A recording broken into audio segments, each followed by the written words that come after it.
thank you so much for coming today. It's really nice to see so many people in the room, and most of all, it's great to have my colleague Mark Arnold here. So today we'll be talking about visas and immigration. And without further ado, I'd like to pass the mic on to my colleague Mark. Thanks very much, Tyler. Just give me a quick nod if you can hear me. Just want to make sure my microphone unmuted. That's great. I think everyone can also see my face. I am here broadcasting from my home, so you can see my bookshelf in the background and everything. But this is where I've been primarily working for the last year and a half. I'm really looking forward to getting back on campus and to meet all of our new international students. That'll be very exciting in the weeks ahead. I'm sure you're all very excited about getting started with your studies. My understanding from Tyler is that we have a mix of students. Many are still in their home country, while some are here in Canada. So I just want to honor that we do have students in many different time zones. Thank you for joining us, even if it's a very awkward time, of day. But I'm really glad that you've joined us for this session. And I want to make sure that it's a very useful session, that it's very valuable, that the information here is really valuable to you. So what I'm going to do is just bring up the slides for my presentation. I'm going to share my screen so that you can see what I'm referring to. And I'm just going to do a voiceover and be sharing that with you. So this is our welcome screen. I hope that as many of you as possible will see some language that is familiar there, and that you will all feel welcome in this information session. Just to give a little bit more information about who I am, so you know who's speaking. My name is Mark Arnold. I am one of the International Student Immigration Advisors at the Center for International Experience here at the University of Toronto. And our location is the St. George campus. So for those of you who don't know, the university has really 4 campuses. In addition to St. George, there's also the Mississauga campus, the Scarborough campus, as well as a campus that's specifically for students who are studying aerospace. That's the Downsview campus. It's much smaller than the other 3. St. George is the one that's located right in the center of Toronto. Very, very large campus, lots of students and staff and faculty, of course. So that's where we're located. That's where New College is, and the center where I work, Center for International Experience. One last note on this title slide, you'll see the word regulated. So I am a regulated international student immigration advisor, which means that I have a license. I have a professional license to provide advice about these matters. And that's important to understand that in Canada, in order for someone to provide this type of advice, they must be licensed. There is an organization that is given the responsibility by the Canadian government to oversee those professionals.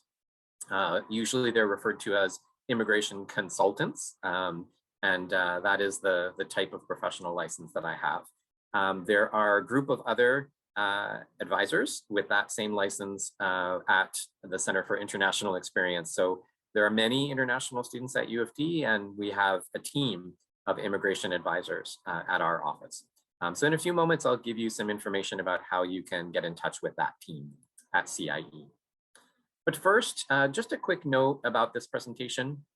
I will, of course, do my best to present this information accurately and clearly, but it's important to understand that some of this content is subject to change, especially regarding COVID-19 and the travel restrictions.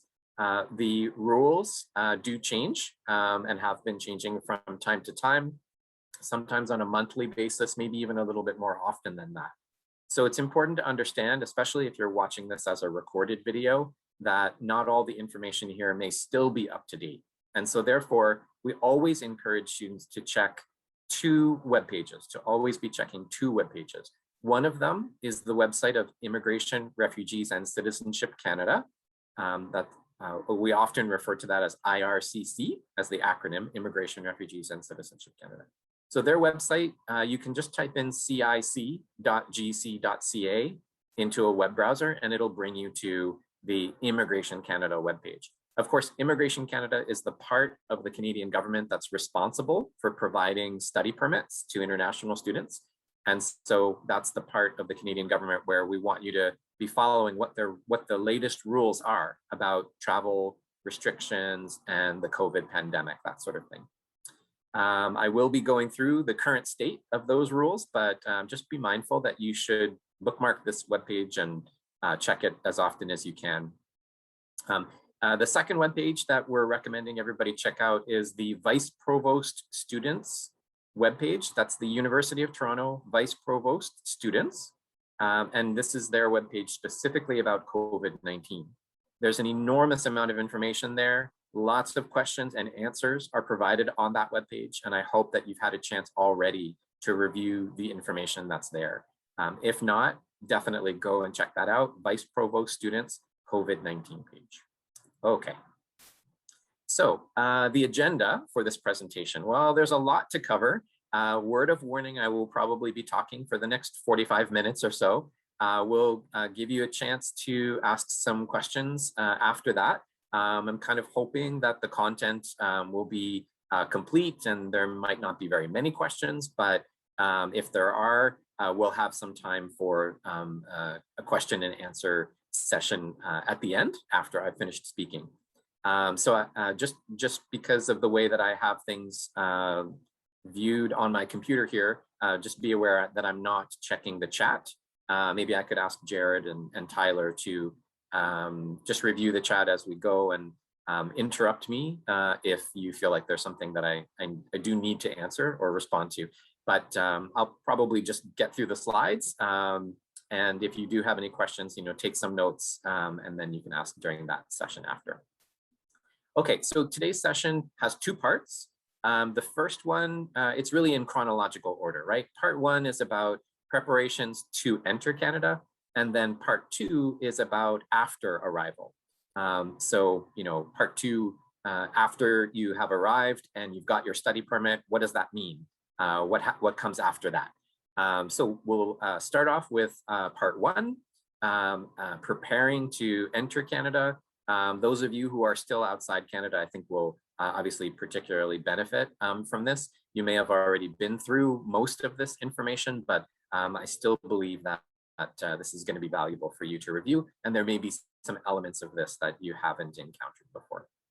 Okay, so without further ado, let's get into the presentation content. This is a slide which basically shows you the contact information for the office where I work. So you may want to, I don't know, take a picture of the slide because there's a lot of contact information here. It's also a very busy slide, so I'll help you navigate. So at the top, you see this is information regarding the Center for International Experience at the University of Toronto. That center has really kind of three major areas of programming and services. One is the University Health Insurance Plan, which is the health insurance plan for international students. Also, international student support of many other kinds, more than just the health insurance. So there's lots of other kinds of programming. And CIE, the Center for International Experience, CIE is also the home of a large number of learning abroad programs, which are available to international students as much as they are available to Canadian students to learn abroad. Everyone is welcome in those programs. So just to navigate this slide, primarily there are really three areas to the slide. In the top left corner, you see CIE, and that's basically the general contact information for CIE. So if you're not sure who to contact at CIE, CIE.information and the telephone number there, those are the ways to connect very generally. And then my colleagues who work in that area will redirect your message to the appropriate part of CIE. In the top right, you see UHIP, that's the health insurance plan for international students. So if you type into a web browser, uoft.me/UHIP, you will be taken to the main web page for the University Health Insurance Plan.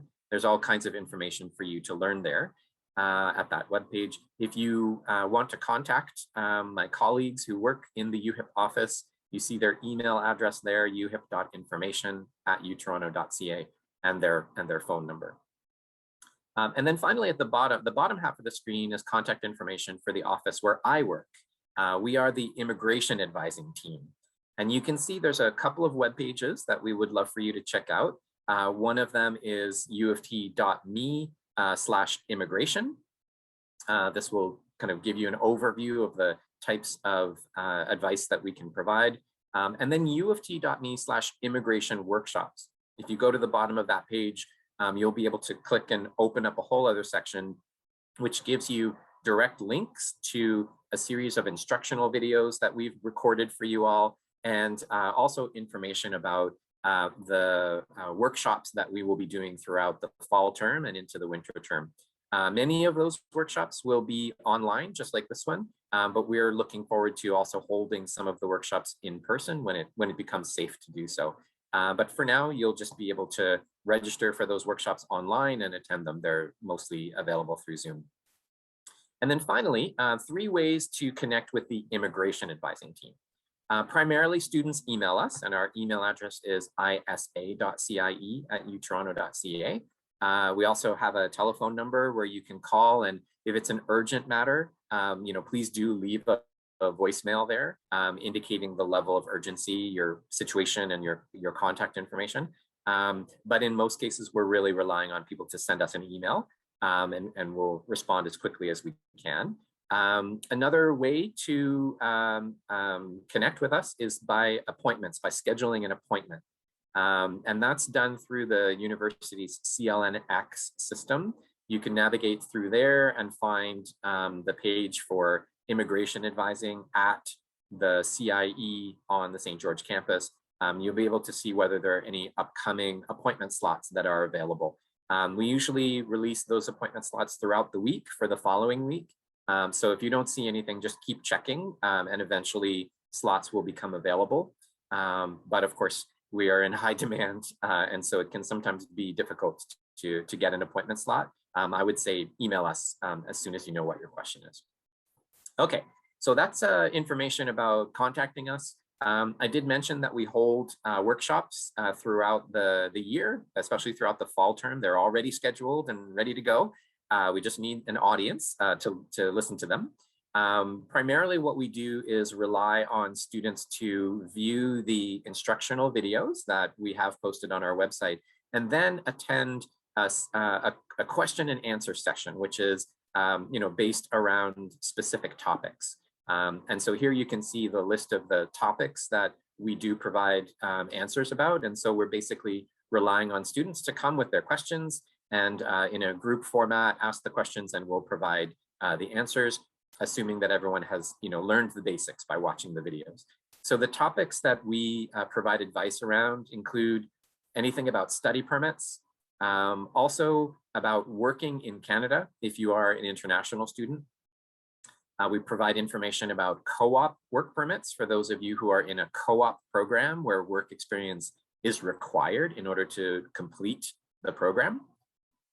Post-graduation work permits is another major topic that we provide a lot of advice on. And of course, some of you are from countries where you will be required to have an entry visa in addition to your study permit.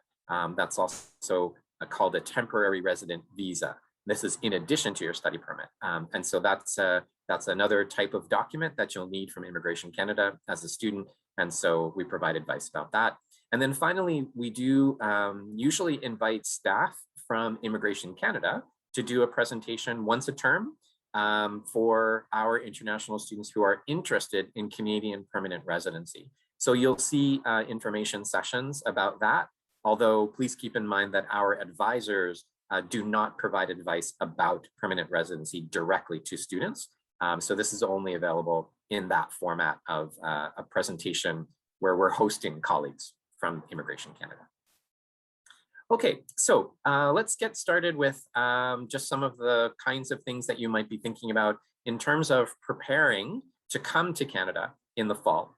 I am very much actively emailing and meeting with students over the last several months. So I'm pretty much aware of all the different kinds of concerns and excitement that students have about preparing to come to Canada. And so that's the next section of this presentation. We'll kind of address most of those things. So first, let's talk about studying online and legal status. Studying online outside Canada, excuse me, let me start again. Studying online outside Canada does not require a study permit. You can start your program online whether you've already applied for the study permit or not, as long as online studies are offered by your faculty or program. And so it'll be important for you to get that information from your registrar's office. The first few weeks of most arts and science courses will be available online, but then most arts and science courses will become in person after that. So important to be aware of that, but just want you to feel confident that if you're still waiting for your study permit, you can begin the online portion of your courses from outside Canada. There's nothing to prevent you from doing that. It's not illegal. Students who have a study permit application in process can count the time that they spent studying online until the end of this term, until December 31st, towards the duration of their post-graduation work permit. So if you're already thinking about that post-grad work permit, I just want you to be aware that any studies that you engage in during the fall term, which are online from outside Canada, will not have a negative impact on that post-graduation work permit. Okay, a little bit more about studying online and legal status. Students who are already in Canada must have a study permit in order to study, even if their studies are online. Students who already have a study permit from a different Canadian institution can start studying at U of T with that study permit, but they do need to notify Immigration Canada that they have changed their designated learning institution. That's something that you would do in your online account with Immigration Canada. And of course, our office can help you learn how to do that. This would be, for example, students who are transferring from one Canadian university to another. That's the most likely situation. A warning here, attempting to travel to Canada as a visitor, if that's legally possible, prior to your study permit approval is not recommended. Some students are beginning to believe that they can come to Canada as a visitor, in other words, claiming to be a tourist, and thereby enter Canada even before their study permit has been approved. I want to strongly recommend against that. You would not be telling the truth regarding your intentions for coming to Canada, and that's a very bad thing to do. You should not misrepresent your intentions. It's very easy for Immigration Canada to figure out that you actually are intending to come as a student. And so therefore you should not misrepresent your intentions as though you're coming to be a tourist. So please do not do that. Okay, some students might not get their study permit in time to be able to start their studies for the fall. This happens every year. If you're waiting for your study permit and you're a bit concerned, I certainly understand your concerns. Many students will get their study permit still in the weeks ahead and be able to start on time, but it does happen every year that because of delays in processing of study permits, some students are not able to start, are not able to arrive in Canada for the start of their classes. So what happens in that situation? Well, those students who are outside of Canada might choose to defer the start date of their program to next year. This is something that you must discuss and arrange with your registrar's office, with the college registrar's office. So you have to discuss it with them.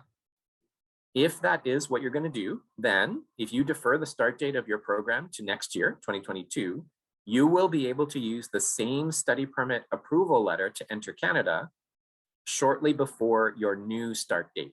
So if you're still waiting for that study permit approval, you should not cancel that application. If you're deferring, you should just wait for that application to run its course and for you to receive the approval, perhaps during the fall term. You will need an updated letter of acceptance from the registrar's office or a letter from the faculty confirming that you have deferred your start dates to 2022. You should then send that letter to Immigration Canada. Once you have been approved for the deferral, you should send that letter to Immigration Canada to provide them with an update so they know that you did not start this fall, but that you will be starting next year. That can still lead to approval of your study permit. So please don't be worried that deferral might cause them to deny or refuse your permit. That's not true. Deferral is not a reason for them to refuse your study permit. So, please just notify them that you have deferred your start date. It's really important to keep them updated about information. There's still a very strong chance that you would be approved once they are actually able to process the application. Okay, on a brighter note, let's talk about what happens once the study permit is approved for a student who is outside of Canada. What are the next steps? If your application is approved, you will receive an approval letter, which is also sometimes referred to as a letter of introduction or a port of entry letter of introduction. That's a letter which will arrive as a message in your online Immigration Canada account. It's usually about 2 pages long. Please carefully read the letter and follow the instructions in that letter. They instruct you to print off that letter and carry it with you when you're on the plane, for example. Keep it in your carry-on luggage so that you can show that letter to the border officer when you arrive in Canada. If your citizenship requires you to have an entry visa to travel to Canada, you will also be asked to provide your passport to the local Canadian visa office so that they can issue the visa, which basically means it's a sticker that they're going to stick into your passport, this entry visa. This is not your study permit, even though it will say the word student on it. It's not your study permit. It says student on it because it's an entry visa that was issued to a student. But this is not your study permit. Remember, you must have an approval letter for the study permit in order to get the study permit at the border, okay? So this entry visa is only for students whose citizenship means that they are required to have an entry visa to travel to Canada. If your citizenship does not require you to have a visa, an electronic travel authorization will be issued to you automatically without needing to send your passport. And there will be information in the approval letter to, more information in the approval letter regarding your electronic travel authorization. So you'll see that information there. And one final note on this point, if you are a USA citizen, you will need neither an entry visa nor an ETA. American citizens do not need either of those. Okay, let's talk about the current travel restrictions and exemptions from the travel restrictions. This is relating to the COVID pandemic, of course. In order to travel to and enter Canada as an international student, you must qualify for the student travel exemption, and you should arrive no earlier than 30 days before the start of your classes.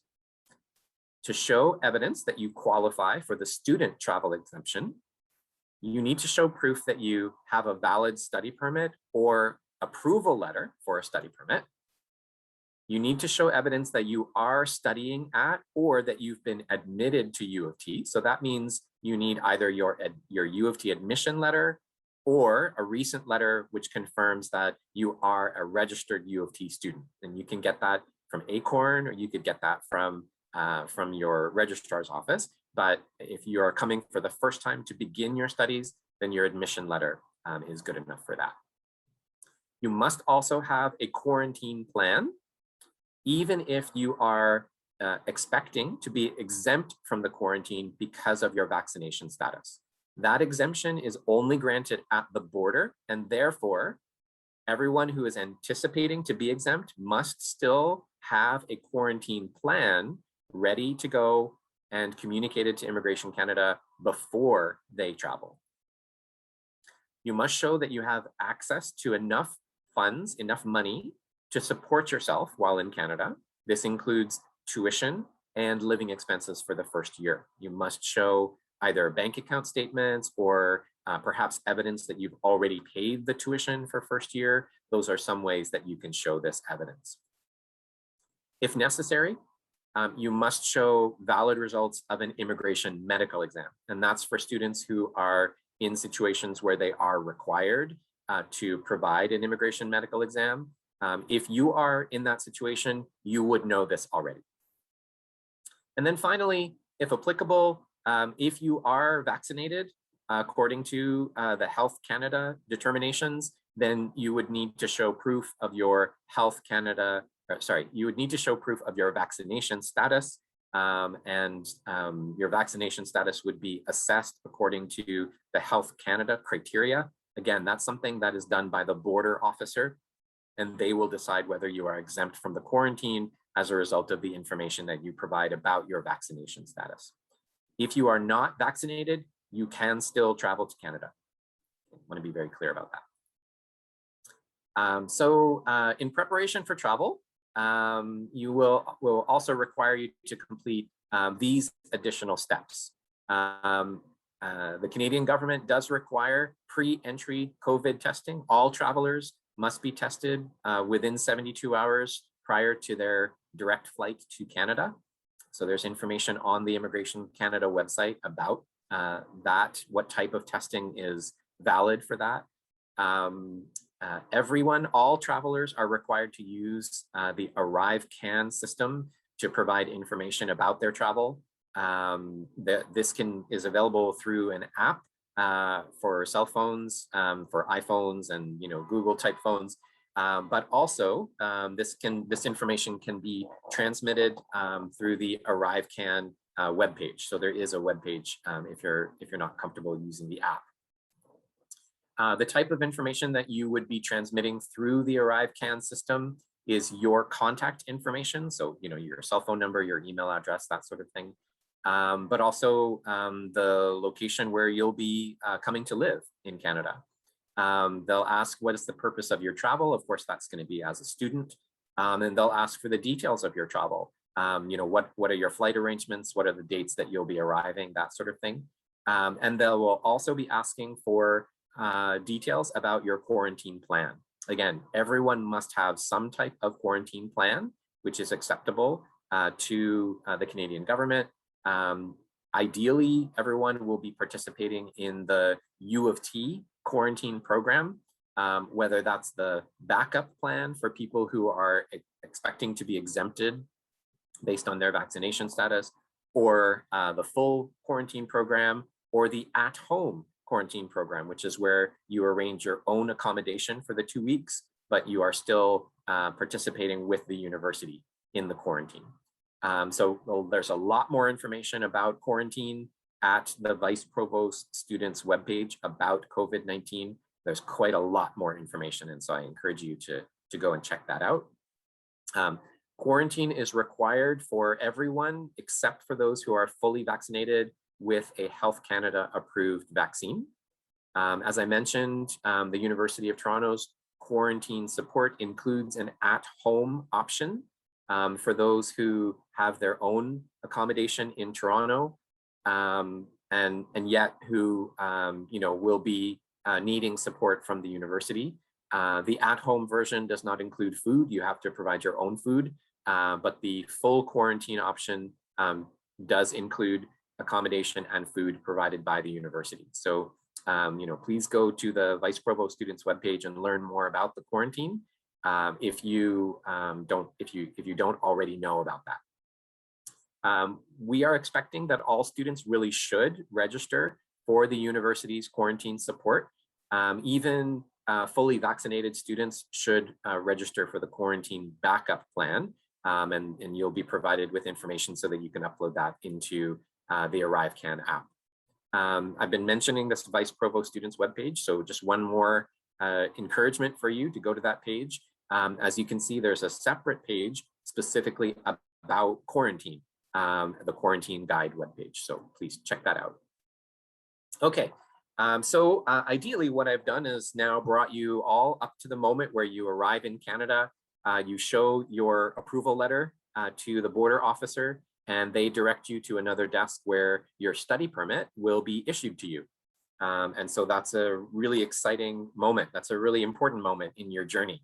So I want to talk about maybe a little bit about that moment, but more about what you need to know about that study permit, and give you some advice about moving forward, you know, and how to get information about maintaining your legal status. So it's really important to understand that the study permit is a legal document. It represents the agreement between yourself and the Canadian government that you are coming to Canada to be an international student. This document represents your legal status. It has an expiry date, so it's really important to understand that you are a temporary resident of Canada as a result of receiving this study permit, and the information on the study permit is specific to you and is therefore important for you to understand. You will show your approval letter to a border officer upon entry, upon arrival to Canada, and they will give you the hard copy of your study permit, the actual paper copy. This is an image of what a typical study permit looks like. It's about 8.5 by 11 inches, so normal kind of size, you know, sheet of paper. There's got a bunch of information there. You can see in the middle, just mostly referring to you and the types of activities that you are approved to engage in during your time in Canada. Also, the expiry date is there as well. So let's talk a little bit about the information on that study permit. We do recommend that everyone read through the study permit before you leave the immigration desk. Just make sure that you understand all of the information that's on that piece of paper before you leave the desk, just in case you want to ask any questions of the officer.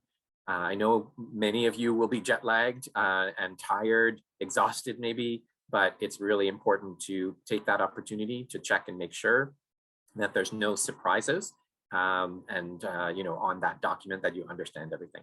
So I think the two most important things to look at are the expiry date.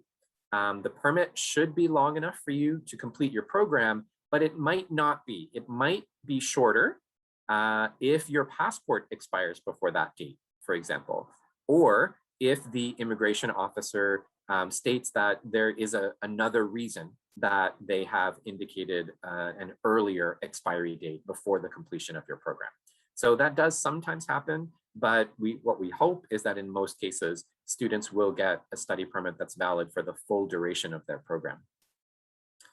Keep in mind, as I mentioned, the passport, Immigration Canada cannot issue you a study permit that is valid beyond the validity of your passport. So when your passport expires, that has to be the expiry date of the study permit, unless it's earlier because your program ends earlier.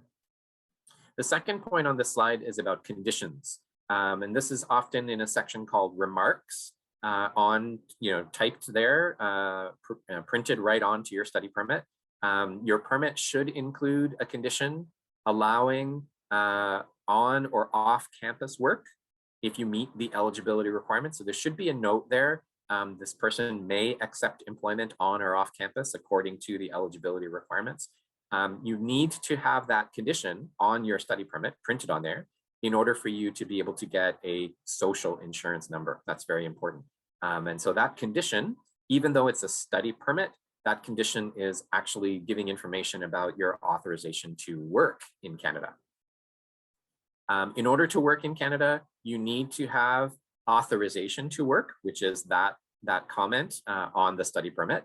And you also need a social insurance number. Everyone in Canada who wants to work must have authorization to work and a social insurance number. So after entering Canada and getting your actual physical study permit, the actual piece of paper, you should contact Service Canada, not Immigration Canada, but Service Canada, to apply for a social insurance number. You need that social insurance number to be hired by an employer in Canada.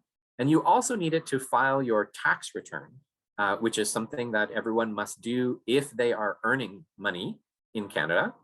Also, filing a tax return can be beneficial to receive some government benefits.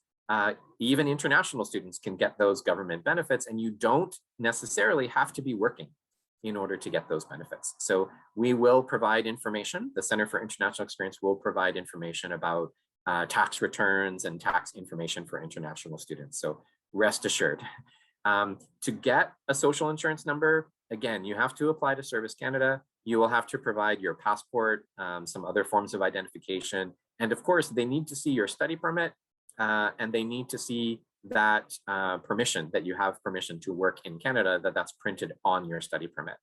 The approval letter for the study permit is not valid for this purpose. Okay, let's just give a quick overview about working in Canada. A little bit later, I'll remind you how you can find even more information. Many international students are interested in working in Canada. So it's important to understand that as an international student, your study permit does authorize you to work if you meet the eligibility criteria for working. One of the most important ones is maintaining full-time enrollment status during regular academic terms. So there's a few different kinds of work or scenarios of work that I just want to quickly give you an understanding about. The first is on-campus work under the conditions of your study permit. So your study permit can potentially authorize on-campus work. There would be no limit to the number of hours that you could work per week. But again, you must be maintaining full-time enrollment status if it's a regular academic term, like the fall, winter. Another scenario would be off-campus work. Your study permit would include conditions for you to be able to work off-campus. But please note, usually there's a maximum, there's a limit of up to 20 hours per week during the regular academic year. And again, only students that are maintaining full-time enrollment status would be eligible for that amount of work. In both cases, for on-campus and off-campus, there is also the possibility of working during scheduled breaks, as long as the student was full-time registered prior to that scheduled break, like a summer break, right? But you would need to be full-time during the winter term before that summer break. In those cases, those students can work full-time, even off-campus. They can work full-time during that scheduled break. Okay.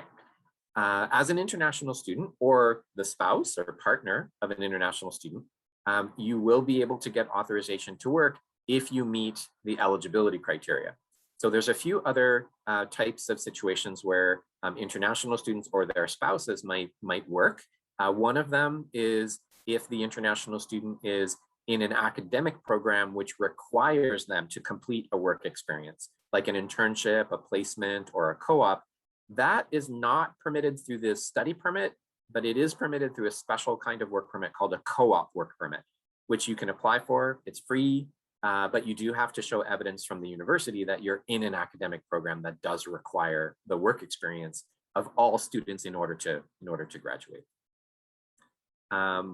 Most of our international students will be eligible for a post-graduation work permit. This type of work permit could be valid for up to 3 years after graduation. The duration of the permit depends on the duration of the program of study. Keep in mind, the post-graduation work permit also requires students to be maintaining full-time registration status throughout their academic program in all of the regular academic terms, like the fall, winter terms, with the exception of the last one. So for the post-grad work permit, you really do want to be maintaining full-time registration status during your degree program. And then finally, in case any of you are coming with spouses or partners, those persons are eligible to apply for a special work permit, which they're allowed to have because they are the spouse or partner of an international student. So that's called a spousal open work permit. Okay, so coming to the end of the presentation, I see we're just quarter after the hour, so I think I'm in good shape here in terms of timing. 5 things to remember. So just coming out of this presentation, as you're getting ready to move in and start the term, you're going to have a lot of academic work and responsibilities. So I just want you to kind of keep in mind your legal status as another responsibility that you have. And so here are 5 things to just remember over these next 2 slides so that you can keep everything as smooth as possible regarding your legal status. So first of all, you should show your study permit approval letter as you enter Canada to get the hard copy of your study permit. Make sure that you do that. Every year, there are students who forget to do that at the border, believe it or not. And so it's really important that you show that approval letter when you arrive so that you get the actual study permit, because the approval letter does not allow you to legally start studying. You need the actual study permit for that. The second thing is, once you do get the study permit and you see that the permission to work on or off campus is written onto that study permit, you should then apply for a social insurance number through Service Canada. Do this as early as you can. It probably only takes about 2 weeks to get the social insurance number, but it's just something to kind of get out of the way. You can submit the application online, even if you're in your quarantine. So go ahead and do that. Third thing, make sure that your legal status is valid until your graduation date, not just until the date of your course completion, or if you're going to be defending a thesis and that's the last thing that you do. No, you want to make sure that your study permit is valid until your graduation, or what we refer to as convocation in Canada at U of T. Convocation is the graduation ceremony. For many students, that will be in June of the year that you finish, or it might be in November of that year. Your first study permit might not be valid all the way to that point. Maybe your passport might expire in the meantime, something like that. But you should make sure that as you get close to graduation, that your study permit is not going to expire before graduation. You should not allow your legal status to expire while you're in Canada. So remember to renew your study permit at least 2 to 3 months before its expiry date. That would be an application that you submit either inside Canada or outside Canada. In most cases, students are submitting the renewal application, what's called an extension, from inside Canada. And I just want to reassure you that our office, the Center for International Experience, is always available to you to help you with these applications and to help you to manage your legal status so that you know what to do and when, okay? I would say when you get your study permit and you see the expiry date, immediately go into your calendar and set a reminder. It might be 4 years from now, but go ahead and set that reminder 2 to 3 months before the expiry date. Apply to extend my study permit. Okay, just a few more things to talk about. You must study full-time all the time if, okay, so this is really important. It is legal for international students to study part-time. That is legal. It is legal for international students to be part-time. However, you must study full-time all the time if you want to work on or off campus while you're studying, and if you want to get that work permit after graduation. Those are the primary reasons to be maintaining full-time registration status, okay? The one exception in both of those cases is you can be a part-time student in your final term of study, final 4 months, and you would still be eligible to work on or off campus during that term, and you would still be eligible for the post-graduation work permit, but that's just the final term. Okay, as I mentioned before, there's slightly different rules about working during scheduled breaks. You don't have to maintain full-time status during a scheduled break. It's a break, so no one's expecting you to be studying during that time period. Okay. We do offer specific recordings, instructional videos about working during and after your studies, and I'll give you a reminder about those in a moment. And then one final thing, this is not really about immigration or anything like that, but it is just a final bit of advice from our office. We do recommend that all international students apply for some kind of Canadian government identification. And that's normally through the provincial government, which here, of course, is Ontario.